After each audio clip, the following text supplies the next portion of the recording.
జాక్రన్పల్లి మండలంలో మండల హెడ్ క్వార్టర్స్లో 2K run 2000 meters 2 kilometer run నిర్వహించబడింది. దీనికి ముఖ్య ఉద్దేశం ఏంటంటే ఇవాళ సర్దార్ వల్లభాయ్ పటేల్ గౌరవనీయులు అయిన సర్దార్ వల్లభాయ్ పటేల్ బర్త్ యానివర్సరీ.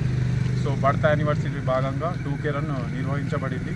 దీంట్లో అందరూ చేశారు. దీంట్లో 3 మెడల్స్ కూడా డిస్ట్రిబ్యూట్ చేయబడింది.